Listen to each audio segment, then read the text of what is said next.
Hello, and welcome to the Seahawks Real Hawk Talk post-game show. I am Brian Nemhauser, here to talk to you about a hell of a football game between the Seattle Seahawks and the Detroit Lions. It was crazy to see this Seahawks offense explode this week, play one of the best offensive games of football in team history, not punting for the first time in team history, putting up 48 points, should have been 51 points, and almost lose. We will talk about it. It will likely just be me today, so we'll be doing a fair amount of Q&A. It's good to see you all here. Good to celebrate a Seahawks victory after what, has been a pretty painful start to this season. And there is still plenty of pain today. Lots of frustrating moments, lots of head-slapping moments. We will talk about it now. And I just want to start with my thoughts, and I'll get to that in 1 second. First of all, if you're just joining, please give the show a like, give it a thumbs up, click subscribe, click the bell to get notified when we go live, and head on over to patreon.com/hawkblogger to get immediate access to our Slack channel. Sign up, be a patron, support the cause, support the show, and support the charities that we donate to every year. So great time to do it. There's clearly going to be a lot to talk about this Seahawks team, kind of defying all odds. So let's start. Let's get going here. First thought here is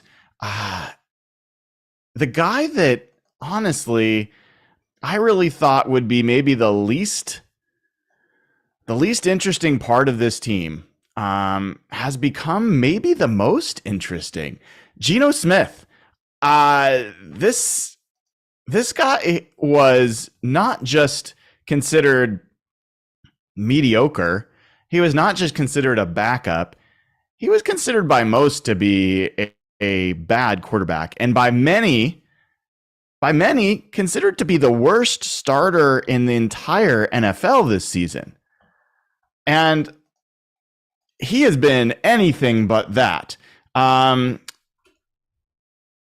Geno Smith ends up completing 76% of his passes today, 23 of 30. That is his first time in the last 4 starts that he has not completed 80% of his passes. He already set an NFL record by being the first quarterback to complete more than 80% of his passes in 3 consecutive games. I put it as minimum 15 attempts. I don't know what the minimum is, but he was well on his way to doing that again. There was a couple of drops in this game. Otherwise, he probably would have been there again. And he was amazing.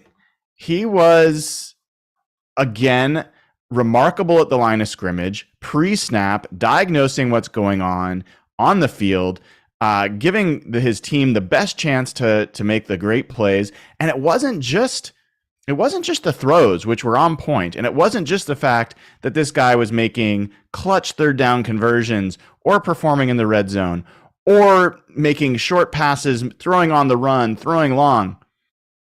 He was also cleverly picking points where he could run for first downs, and he was seeing some of those things pre-snap. There were designed quarterback draw for a touchdown. He ran for a touchdown in this game. There was a play where he communicated with DK Metcalf on a key moment, and he ran for a big gain off the left side. That was not the play call. That was Geno diagnosing that pre-snap. And for all the things, this is not going to turn into a Russell Wilson slam fest. That's not what I'm interested in. For all the things Russell did remarkably well, like superhumanly well, it was always very frustrating for me to watch players like Aaron Rodgers or Tom Brady or, Patrick Mahomes and others get to the line of scrimmage, recognize something that they saw, make adjustments, and throw to a player that was wide open. Like, a lot of what makes quarterbacking, sustainably good quarterbacking possible in the NFL is understanding what you're seeing before the ball's ever snapped. People put a lot of pressure, a lot on the shoulders of the offensive coordinators, and we'll talk a little bit about Shane Waldron, but the coordinator can guess what the defense is going to do. They put a call in. But the quarterback, when they get to the line of scrimmage, actually can see much better what the defense is going to do. So there's a significant weight on the shoulders of the quarterback to get his team into the best possible play call. And Geno does that better than Russell Wilson. I don't know who would disagree. I'm sure there are going to be people that will. I see Geno Smith getting this team into play calls, advantageous play calls, over and over and over again. And, the Seahawks end up today 9 for 12 on third downs. They've been money on third downs all year. One of Russell Wilson's weak spots, historically, not just in the last few years, not just when he was a rookie, but historically has been third down play. And part of that is because you get the most exotic looks from a defense on third down, and it's harder to diagnose pre-snap what's going on. Today, there was nothing keeping Geno Smith from converting on those plays. He was consistently outsmarting what the Lions were doing. And one of the things he noticed early, and I think Shane Waldron did in the game plan coming in, was that these Lions linebackers were not fast. And we saw Colby Parkinson, we saw D. Eskridge, we saw a number of guys come across the formation, come underneath the quarterback behind the line of scrimmage, and sprint out and past the linebackers for what were really, really easy completions. And how many times have we all looked at each other and said, why can't the Seahawks just get easy completions? Why does it always have to be so hard? And part of that absolutely has always been about the offensive play callers and the personnel. Some of that's about that. Some of it's been Russell Wilson. Some of it's been he is stubborn. He does not like short plays in general. That's my perspective. Now, he might be proving us wrong this year. We'll see. But he likes explosive plays. He likes to hold the ball and look for deeper throws because he's amazing at it. But it's just so nice to watch Geno take a snap, know where he's going to go, and more often than not, be right. Be right about where to go. And he's getting rid of the ball so fast. He is helping his young offensive line. They go today, they throw the ball 30 times today. 30 times. Geno Smith was not sacked today. He was only hit 3 times. Some of that is due to the offensive line.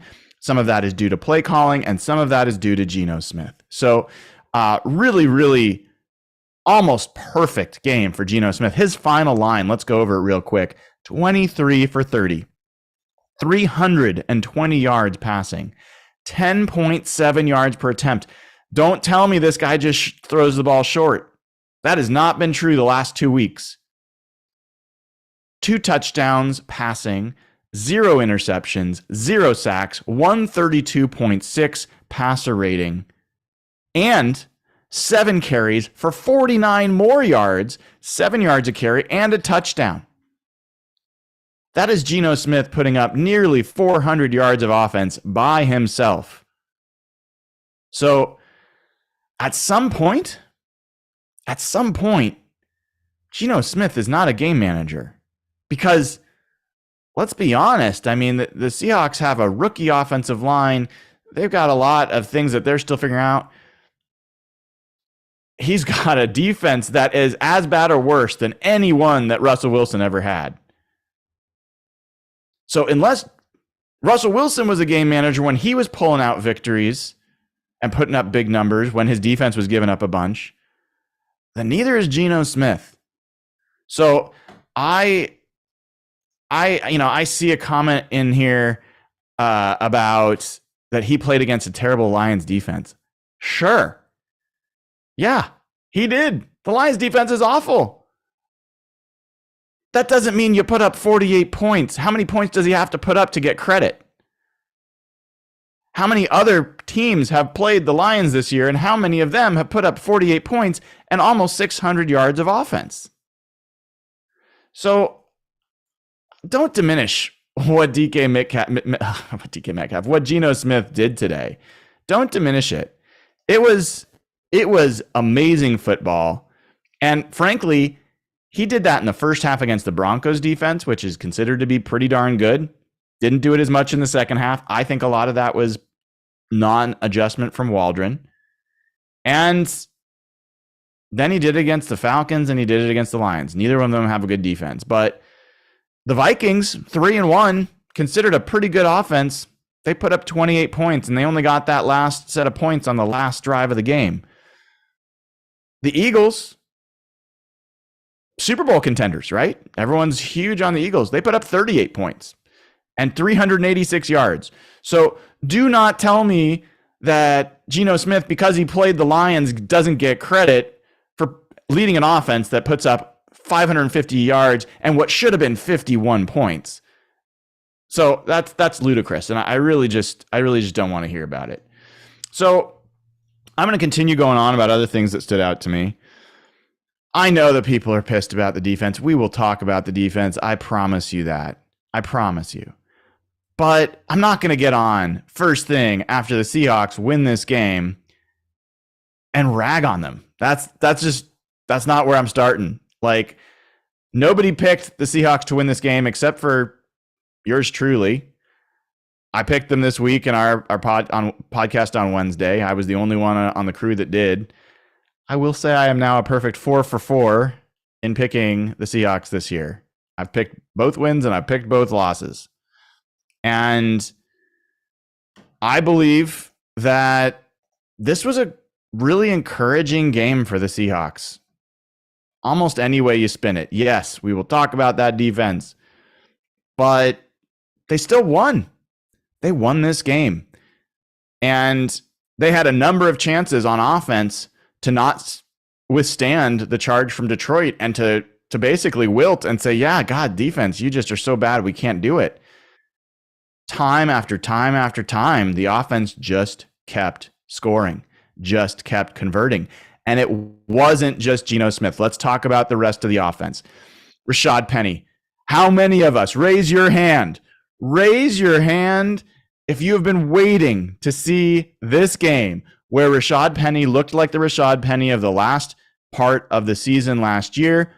Those of us who did not think that was a fluke wanted to see it again, wanted to see him break into the open field, wanted to see him house some runs. And we saw that multiple times today. In fact, there was a play that he tripped on the sidelines that would have been a house run as well. He finishes today 17 carries, not even 20 carries, 17 carries, 151 yards, 2 touchdowns. He had 2 touchdown runs, 2 explosive runs on touchdowns. And as I'm looking up, I want to check really quickly.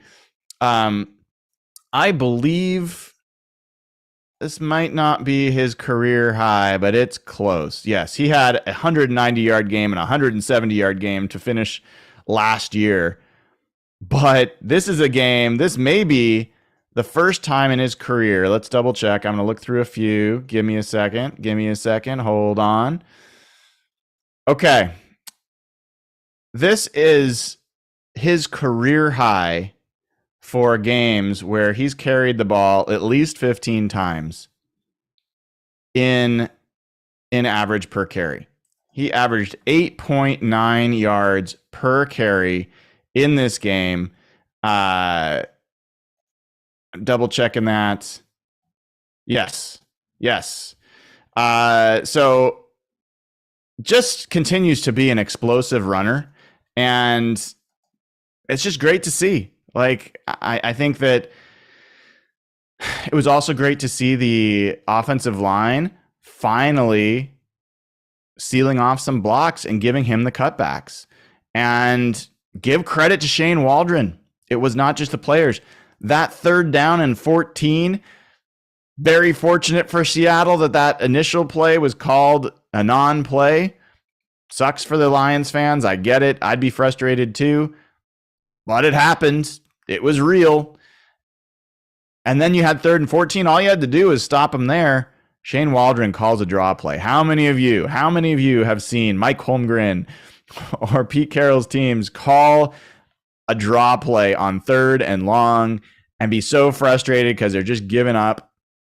And here we saw Rashad Penny house that for a touchdown, huge backbreaking play, really, really great blocking, great timing. And honestly, I thought Geno also was great in his timing on how he delayed his handoffs. The timing there on a couple of those plays was really, really good. I thought Kenneth Walker, for what it's worth, he has not earned my seal of approval. I'm not saying I'm not hoping he does, but he ran hard. I like that he ran hard. I think one of his more impressive plays today was converting that short 3rd down where he was initially stopped, but fought through the tackle and got, a short conversion.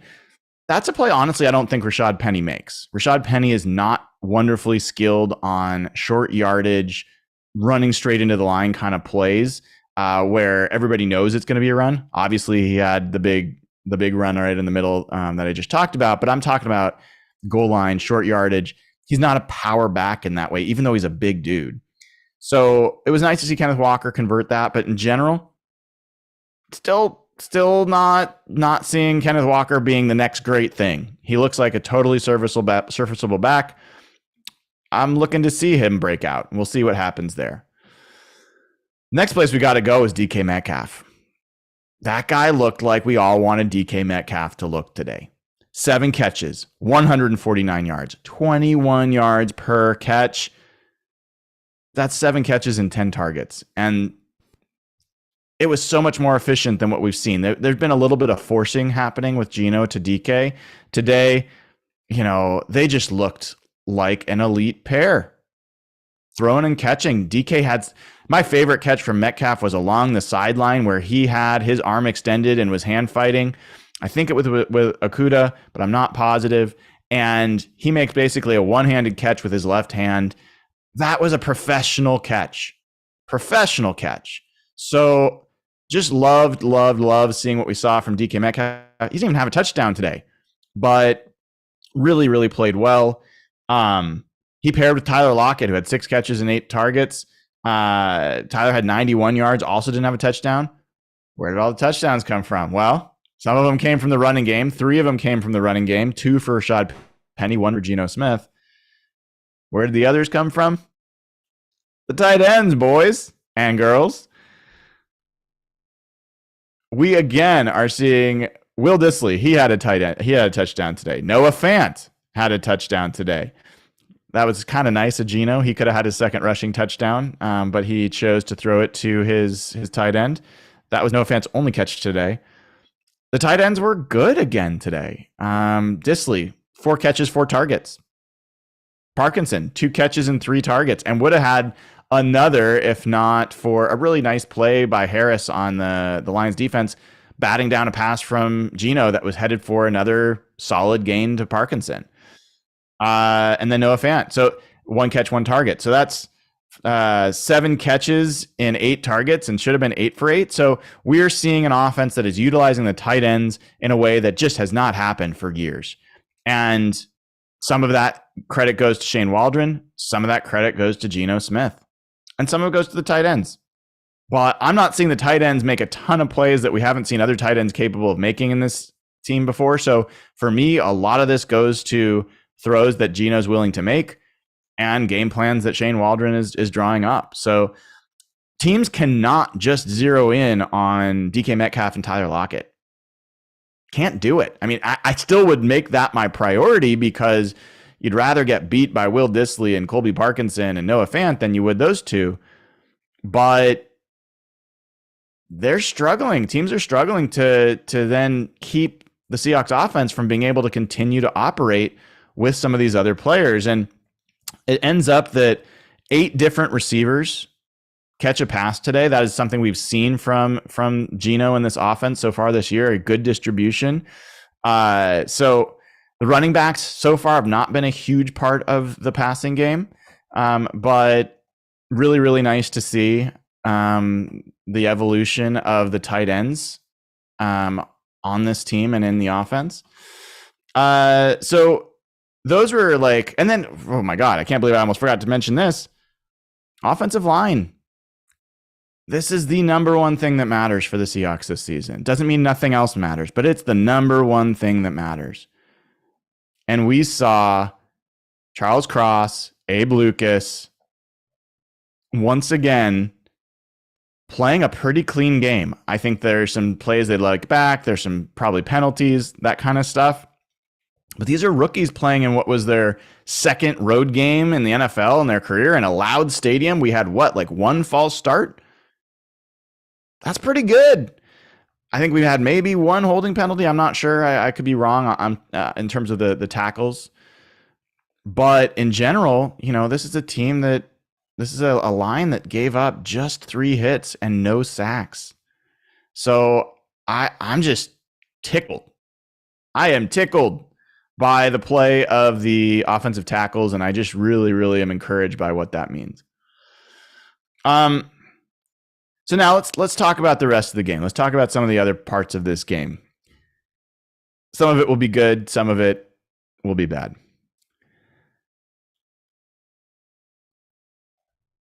I have to say this game would have looked differently. I do believe this game would have looked differently if Tyler Lockett does not fumble the punt after the Seahawks defense gets a 3-and-out on the first possession. I think this game would have looked different if the Seahawks special teams did not give up a fake punt for a first down on 4th and 3 after the Seahawks defense did a second 3-and-out.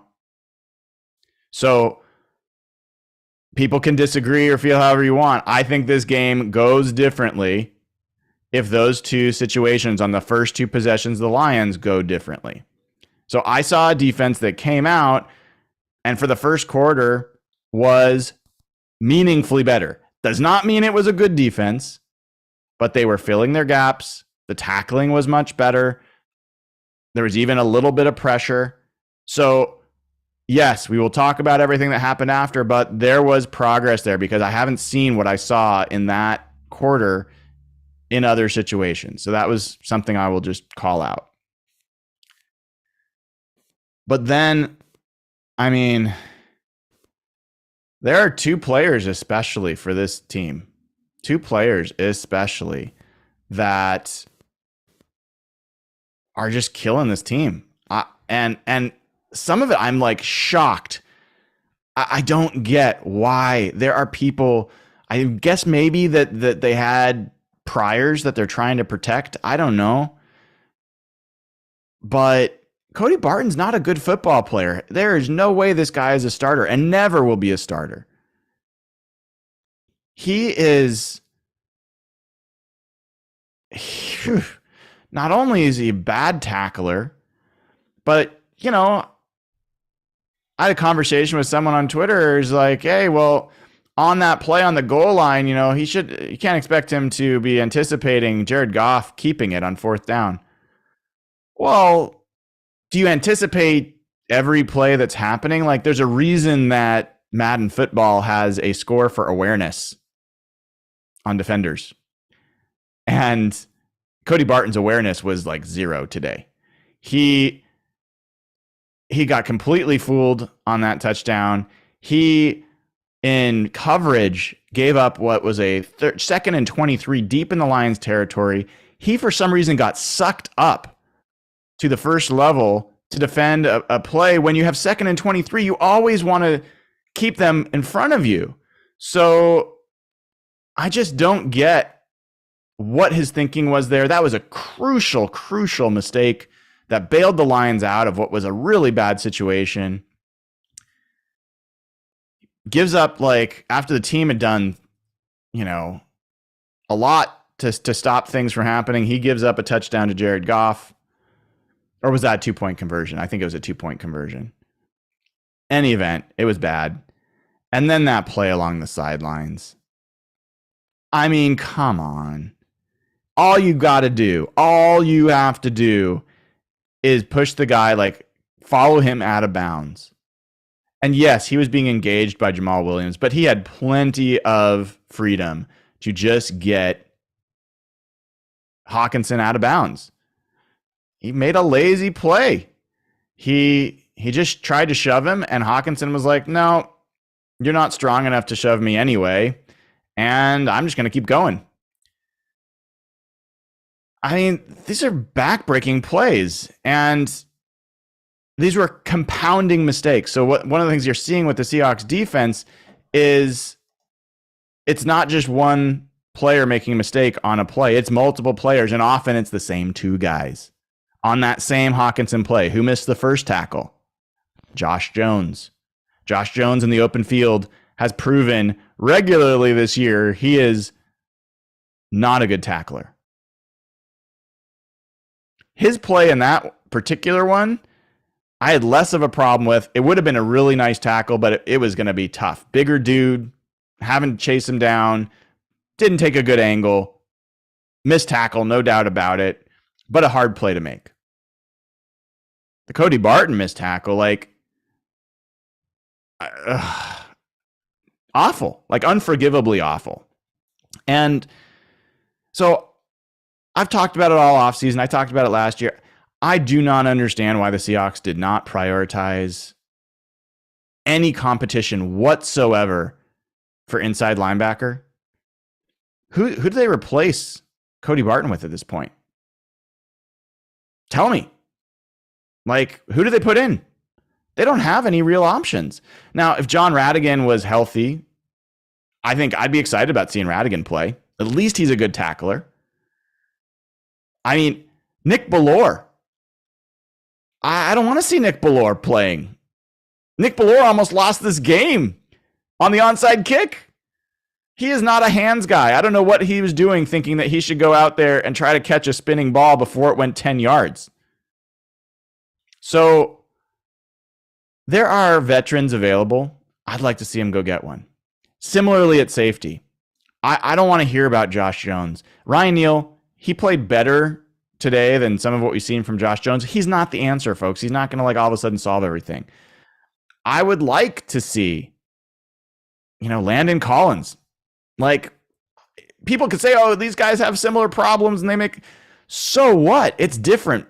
It's a different person. It is at least attempting to address what is a real issue, because when you have the majority of your players doing their job after they haven't been, and two guys are repeatedly causing you issues, you're not doing your job as a coaching staff or as a front office if you're not addressing it and bringing in competition. So that's a talent issue for me. That's not a coaching thing. Those guys have got to go. You've got to bring in some other players. We saw today an example of what I'm talking about. Who here thought that, what is his name? Daryl Johnson Jr., I think.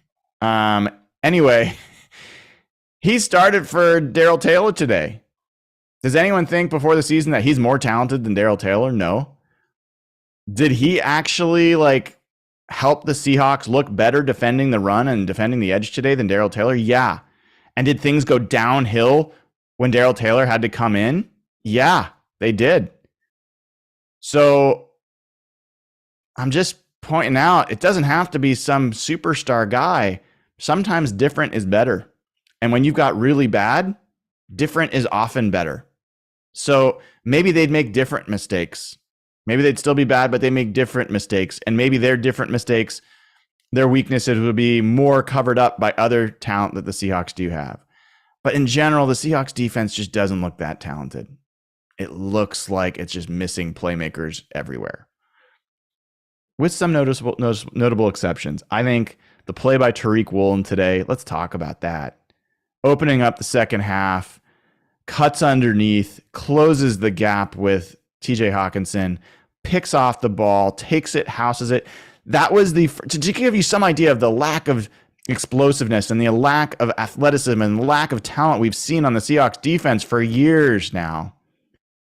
That is the first defensive touchdown that the Seahawks have had since 2019. Two full seasons that they played without getting a defensive score. And the last time they got it was, again, a Jared Goff pick six. Quandre Diggs had a 55-yard pick six. So thank you, Jared Goff, for being Jared Goff. But That was a great play by Woolen. And he is a perfect example of what this season should look like. Did Woolen play a perfect game? Is he going to get like an 89 rating by PFF this week? No, absolutely not. He made mistakes. He gave up some receptions. I think he had some penalties. Yeah, but he got some too. You could call that the game-winning play in terms of point differential. And so Brandon Browner gave up plays. Byron Maxwell gave up plays. Even Richard Sherman gave up plays, although not a ton, to be honest. But they made plays too. And so this is something I always had trouble with Shaquille Griffin about. He was a talented athlete, but rarely made the impact play to really impact the game. The best thing you could hope for with him is that he would keep a player from making a reception. The chances that he was actually going to pick off a ball or cause a fumble, pretty low. And you need that. You need playmakers on defense. And as much as Kobe Bryant today, another rookie, got picked on, did not have a perfect game by any stretch, he also made a crucial play, knocking out a ball, causing a fumble that the Seahawks recovered, turned into points. Again, could call that the difference in this game.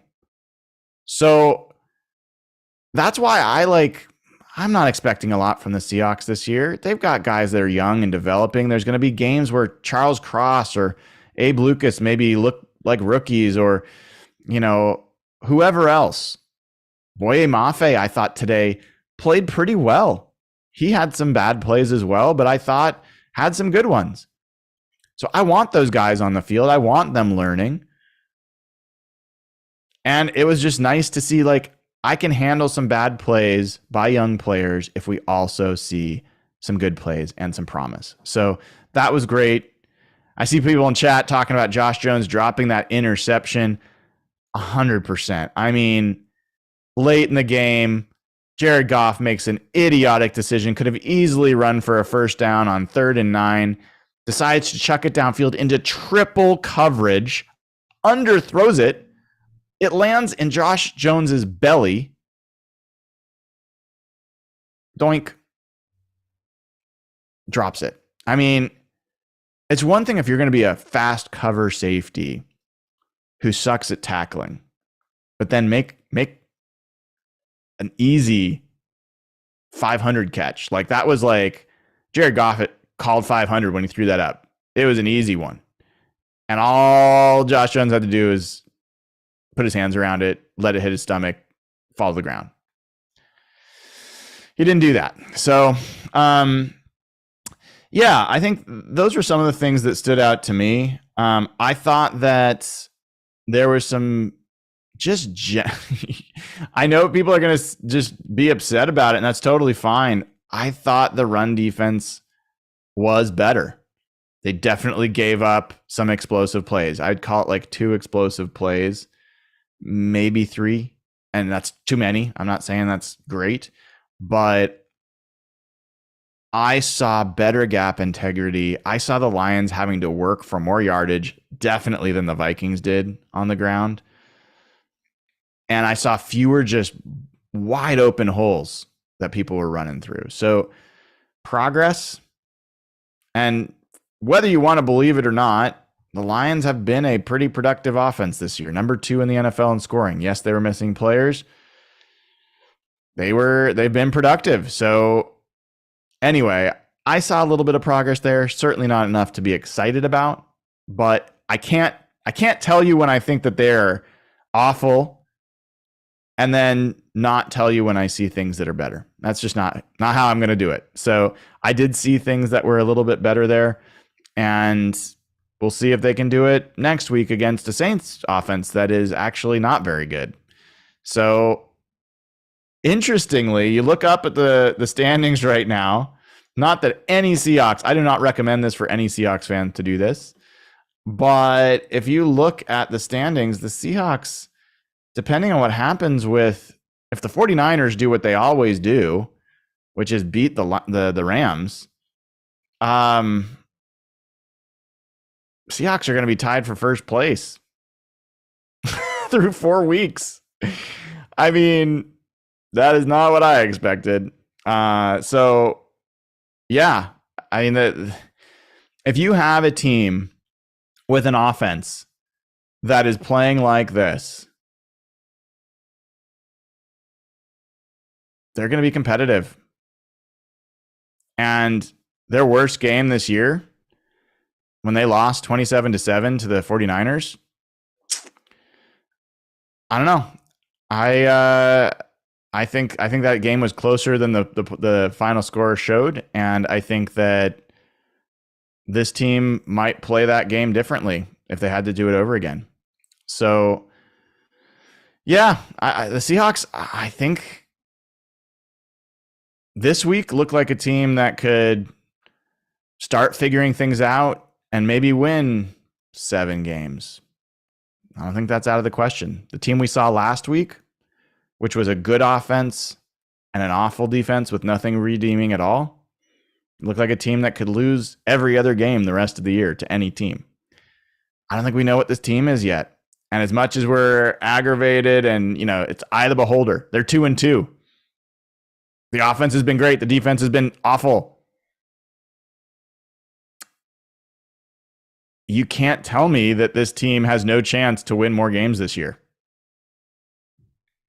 I don't believe it. You can't tell me they have no chance to beat the Jets or the Giants or the Saints or even the 49ers, to be honest, or the Cardinals. I think they got a shot in those games. So, look, this team could go on a big losing bender, not being able to overcome this defense. I don't see a lot of talent on this defense. I don't see like some solution where all of a sudden players, I don't think Boye Mafe is going to turn into Von Miller. He's not that kind of player. I'm not sure I see Darrell Taylor figuring it out to the point where he's all of a sudden the guy that we were hoping was going to get double figures in sacks. I think the secondary can get better. I think Trey Brown coming back could help. I think that adding some additional players to the roster and maybe substituting out or putting at least a rotation with Barton and Jones could help. And I think getting a little bit more used to this defense and how to play it, which I think is what I explained the difference this week, is largely the team just is starting to get it a little bit more. Then yeah, they could win some games. I think I'm in no way close to saying this is a team that should be thinking about the playoffs, but it's a pretty shitty NFC. So there's going to be some bad teams that make the playoffs one way or another. I don't think the Seahawks are going to be one of them, but they're gaining some confidence. And when you win a game, when you play that bad on defense, all of a sudden you approach the next week and you're like, man, if we can just figure this out and figure that out, then things get really interesting. So, look, I think I haven't done the math on it. I haven't looked at all the research. I think we're going to find out Geno Smith is going to be a top 5 quarterback in QBR after this week. And if he's not, he's definitely top 10. And his passer rating, I think he's going to be top 5 after this week. It's a quarterback-driven league, and we can say the name all we want and kind of wince like Geno Smith. The numbers are undeniable. Right now, this guy is playing like one of the best quarterbacks in the NFL. So, take that for what it's worth, but it's true. And as long as he's playing to that level, and if this run game now, which started last week to get interesting, this week became very interesting, 235 yards rushing. 7 yards a carry. If all of a sudden you add that to the efficiency we're seeing in the passing game, the pass protection we're seeing from the offensive line, the run blocking, which I've told you all, takes time to develop. Run blocking is always the last thing to get figured out. I've seen that take 8 to 12 games in a season for a new offensive line to figure out how to effectively coordinate and run block. If they're starting to put that together, Seahawks can be in a lot of games. So with that, I will take a look and see if there were any questions. I will probably only take a couple because I've got stuff I got to do the rest of the afternoon, but I did want to come on and share some initial thoughts about this team and about the game. I am going to look really quickly at team stats while people decide if they want to ask a question. If you haven't already, please give the show a like. I appreciate it. And click subscribe, click the bell to get notified when we go live. And go over to patreon.com/hawkblogger. Sign up, get immediate access to the Slack channel, ask some questions that we will answer midweek in the show. So I am not seeing a bunch of questions here. I don't know specifically if Fuller was in there on the penny TD in the second half. News to me that Fuller played, so did not notice that. See a question from All Pro Seahawks. Do you think if the defense can get better and Geno continues his great play, can Geno lead us to the playoffs? Look, the answer is yes. It's not a good NFC. It's not that tough of a schedule. And Geno is playing like easily one of the best quarterbacks in the NFC. Easily. So, yeah, that is possible. I'm not predicting that by any stretch. We've got one of the worst defenses in the league. You'd like to say it's the worst, but it's not. In fact, the Lions are worse. And there's others. The Falcons are pretty bad. So anyway, yes, it's possible, but I don't think it's likely. How do I feel about Pete? Al McGrath asks. Another year of massively struggling defense, except for the time it's getting worse. Can't excuse him. Can't just blame lack of talent. Is Pete the problem? Everything falls on the head coach's shoulders, especially if you're a defensive coach and for years you haven't been able to figure out a defense. Yeah, it falls on Pete's shoulders. I think you probably give Pete some of the credit for some of the improvement we saw at the beginning of the game. I think he got more involved. They played with pads during practice, worked on tackling, but it hasn't been good. So, you got a brand new defensive coordinator who's trying to figure things out, and Clint Hurt, and new defensive staff. They're probably trying to figure each other out a little bit. And I think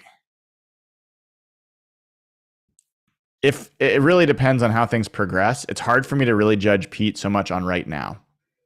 A lot of new players, new scheme, a lot of young players.